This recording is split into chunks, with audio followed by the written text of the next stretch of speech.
Lanka premier लिगको draft भर्खरै सम्पन्न भएको छ र यसपटक श्रीलङ्कन प्रिमियर लिगमा नेपालका तीन जना सुपरस्टार खेलाडीहरू अनुबन्धित भएका छन्। जादुमय लेग स्पिनर सन्दीप लामिछाने र टाइगर उपनामले चिन्ने विस्फोटक अलराउन्डर दिपेन्द्र सिंह एरी अब एउटै टोली जाफना किङ्सबाट मैदानमा उत्रिनेछन्।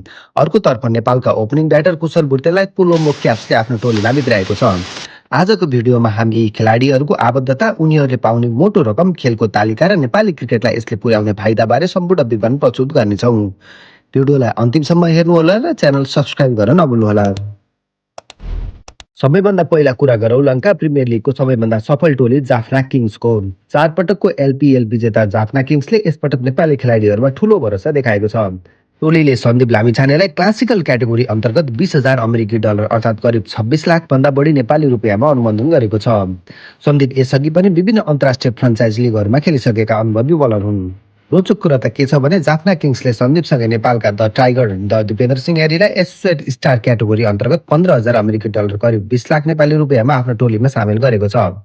टी20 अन्तर्राष्ट्रिय क्रिकेटमा लगातार 6 छक्का प्रहार गरेर विश्व कीर्तिमान बनाएका दिपेन्द्रको उपस्थिति र सन्दीपको स्पिनको जादुले जाफना किङ्स यसपटक झनै बलियो बनेको छ। एउटै विदेशी फ्रेन्चाइज टोलीको प्लेइङ 11मा 2 नेपाली खेलाडी सँगै बलिङ र ब्याटिङ गरिरहेको देख्नु संसारभरका नेपाली फ्यानहरूका लागि एउटा सपना सच भए सरह हो। अब कुरा गरौँ नेपालका आक्रामक ओपनर कुशल भुर्तेलको। कुशल भुर्तेलका लागि यो क्षण झनै विशेष र ऐतिहासिक रहेको छ। उनी पहिलो पटक कुनै विदेशी ठूलो फ्रेन्चाइज लिगमा अनुबन्धित भएका छन्। कुशल भुर्तेललाई श्रीलङ्काको राजधानीको टोली कोलम्बो क्याप्सले एसोसिएट स्टार क्याटेगोरीमा 15,000 अमेरिकी डलर खर्चिएर आफ्नो टोलीमा लिएको छ। कुशल भुर्तेलको ब्याटिङ शैली कति आक्रामक छ भन्ने कुरा हामी सबैलाई थाहा नै छ। क्रिजमा जतिसुकै बलियो बलर भए पनि पहिलो बलदेखि नै डटेर प्रहार गर्न सक्ने उनको क्षमताले कोलम्बोको ओपनिङ वा मिडल अर्डरलाई नयाँ ऊर्जा दिने निश्चित छ। विदेशी लिगमा यो उनको पहिलो अनुभव भए पनि श्रीलङ्काको स्पिन मैत्री पिचहरूमा कुशलको स्विप र शानदार सटहरू निकै प्रभावकारी हुन सक्छ। यस लिगमा उनले विश्वस्तरीय बलरहरूको सामना गर्दै आफ्नो ब्याटिङलाई अझ निखार्ने ठूलो अवसर पाउनेछन्। आउनुहोस् अब बुझौँ यो ड्राफ्ट कसरी भयो र खेल कहिलेदेखि सुरु हुँदैछ। यसपटकको एलपीएल ड्राफ्टमा श्रीलङ्काका 179 र अन्य देशका 242 गरी कुल 421 खेलाडीहरू दर्ता भएका थिए। प्रतियोगिताको नियमअनुसार प्रत्येक टोलीमा 18 जना खेलाडी अनिवार्य हुनुपर्छ र प्लेइङ 11मा अधिकतम 4 जना विदेशी खेलाडीहरू राख्न पाइने प्रावधान छ। यस वर्ष एलपीएलले हरेक टोलीमा कम्तीमा 1 जना एसोसिएट राष्ट्रको खेलाडी राख्ने पर्ने नियम बनाएको थियो, जसको प्रत्यक्ष फाइदा नेपाली प्रतिभाहरूले उठाएका छन्।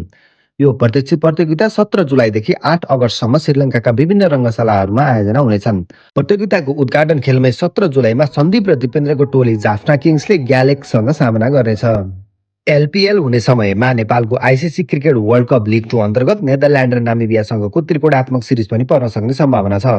यदि नेपालको खेल तालिका परिवर्तन भएन भने यी 3 जना खेलाडीहरूले एलपीएलको सुरुवाती केही खेलहरू गुमाउन सक्नेछन् र सिरिज सकिएपछि मात्रै टिममा जोडिन्छन्। यद्यपि नेपाल क्रिकेट सङ्घीयले खेल तालिका मिलाउन आइसिसीसँग संवाद गरिरहेको चर्चा पनि छ। नेपालका 3 जना मुख्य खेलाडीहरूले एउटै प्रतिष्ठित अन्तर्राष्ट्रिय लिगमा स्थान पाउनु सामान्य कुरा होइन। यसले के प्रमाणित गर्छ भने नेपाली क्रिकेटको स्तर अब एसोसिएट स्तरमा मात्रै सीमित छैन। हाम्रा खेलाडीहरू विश्वका जुनसुकै देशमा विश्वस्तरीय फ्रान्चाइज लिग खेल्न योग्य भइसकेका छन्।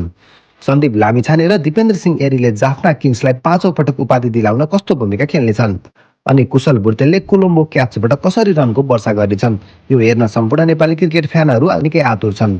जाफना किङ्स र कोलम्बो क्याप्स मध्ये तपाईँ कुन टिमलाई सपोर्ट गर्नुहुन्छ? आफ्नो महत्त्वपूर्ण राय तलको कमेन्ट बक्समा लेख्न नभुल्नुहोला। भिडियो मन परेमा लाइक र आफ्नो क्रिकेट प्रेमी साथीहरूलाई सेयर गरिदिनुहोला। क्रिकेट सम्बन्धी यस्तै ताजा र रोचक अपडेटहरूका लागि हाम्रो च्यानललाई सब्स्क्राइब गर्नुहोला।